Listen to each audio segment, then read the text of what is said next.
খলিফা একাগ্র চিত্তে কলমের ডগা দিয়ে বিরামহীনভাবে লিখে যাচ্ছেন। কোনো দিকে তার ভ্রুক্ষেপ নেই। হঠাৎ পাশে রাখা বাতিটা নিভু নিভু হয়ে গেল। মনে হলো এখনই তা নিভে যাবে। এই অবস্থা অবলোকন করে বাতিটা ঠিক করার উদ্দেশ্যে উপবিষ্ট মেহমান স্বীয় আসন ছেড়ে সামনে অগ্রসর হলেন। এতে খলিফা চমকে উঠলেন।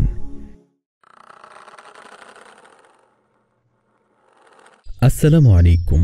কল্পকাননের এই পর্বে আপনার জন্য থাকছে মাওলানা মোহাম্মদ মফিজুল ইসলামের হৃদয় গলে সিরিজের প্রথম পর্ব থেকে খলিফার মহানুভবতা। উপস্থাপনায় সানজিদ আমিন, স্পন্সর্ড বাই তাফসির অ্যান্ড ইসলামিক বিচিত্রা।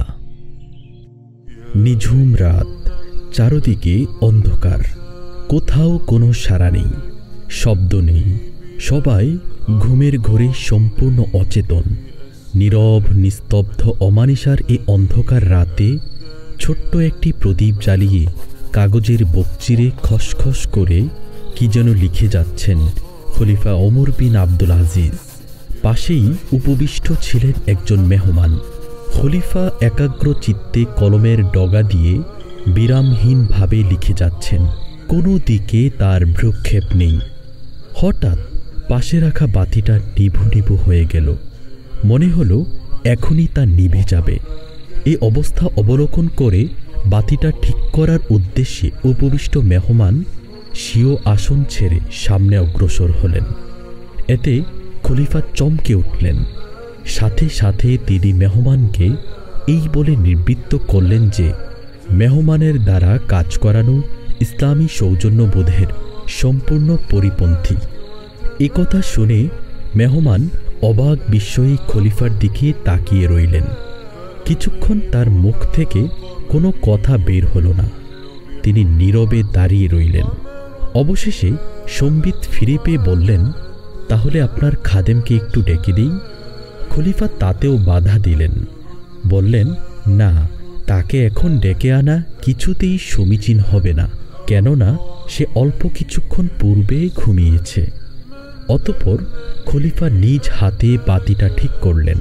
তারপর স্বীয় আসনে ফিরে এসে মেহমানকে সম্বোধন করে বললেন, দেখুন, বাতি ঠিক করার পূর্ব মুহূর্ত পর্যন্ত আমি যে অমর ছিলাম এখনও সেই অমরই রয়ে গেছি। বাতি ঠিক করাতে বিন্দু মাত্র সম্মানের হানি হয়নি আমার। উল্লিখিত ঘটনা থেকে আমরা 3টি শিক্ষা গ্রহণ করতে পারি। তন্মধ্যে একটি হচ্ছে মেহমানের প্রতি সম্মান প্রদর্শন, অর্থাৎ মেহমানের খাওয়া দাওয়া ও আরামের প্রতি লক্ষ্য রাখা যেমন মেজবানের পক্ষে জরুরি, তেমনি মেহমানকে দিয়ে নিজের কোনো কাজ করানো ইসলামী সৌজন্যবোধের পরিপন্থী। রাসূল সাল্লাল্লাহু আলাইহি ওয়াসাল্লাম বলেছেন, যে ব্যক্তি আল্লাহ এবং কিয়ামতের দিবসের প্রতি বিশ্বাস রাখে সে যেন মেহমানকে সম্মান করে। আর দ্বিতীয় শিক্ষা হচ্ছে, নিজের কাজ নিজ হাতে করাতে অসম্মানের কিছুই নেই। অর্থাৎ আমার সম্মান ও পদমর্যাদা যত উঁচু পর্যায়েরই হোক না কেন, আমি যত বড় ধনীর দুলাল বা দুলালই হই না কেন, সর্বদা কথা আমাকে খুব ভালোভাবে স্মরণ রাখতে হবে যে নিজের কাজ নিজের হাতে করাতে কোনোই দোষ নাই, কোনোই ক্ষতি নাই, বরং এতে শুধু লাভ আর লাভ। হযরত ওমর বিন আব্দুল আজিজ রহমতুল্লাহ আলাইহি এত বড় খলিফা হওয়া সত্ত্বেও নিজের বাতিখানা নিজ হাতেই ঠিক করেছেন। এতে কি তার ইজ্জত সম্মান কমে গেছে? না, মোটেও কমেনি। বরং যুগ যুগ ধরে যারাই খলিফার এই ঘটনা শ্রবণ করবে তাদের হৃদয় আপনা আপনি তার প্রতি শ্রদ্ধায় নুয়ে আসবে।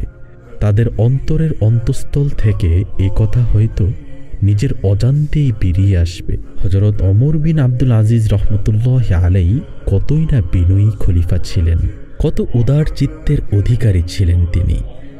তৃতীয় শিক্ষা হচ্ছে, সর্বদা অন্যের আরামের প্রতি খেয়াল রাখা, চাই সে ঘরের চাকর বা চাকরানি হোক না কেন, কেননা সেও তো মানুষ, আশরাফুল মাখলুকাত তথা সৃষ্টির শ্রেষ্ঠ জীব। আমার যেমন শান্তি ও আরামের প্রয়োজন, তেমনি তারও তা প্রয়োজন। নিজেকে ঘরের কর্তা বা মনিব ভেবে কাজের ছেলে মেয়েদের উপর অত্যাচারের স্ট্রিম রোলার চালনা করা, তাদের আরামের প্রতি মোটেও খেয়াল না করে যে কোনো সময় যে কোনো হুকুম পালন করতে বাধ্য করা কখনোই একজন প্রকৃত মুসলমানের চরিত্র হতে পারে না।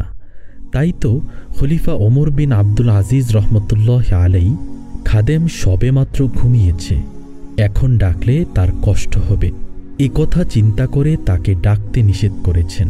অতঃপর খাদেমের কাজটি নিজের হাতে সম্পন্ন করেছেন। সুতরাং আমরাও কি এই মহান খলিফার ন্যায় আপন চাকর চাকরানী ও খাদেমের প্রতি এরূপ সদাচরণ করতে পারি না নিজের আরাম আয়েশের মতো তাদের আরাম আয়েশের প্রতিও খেয়াল রাখতে?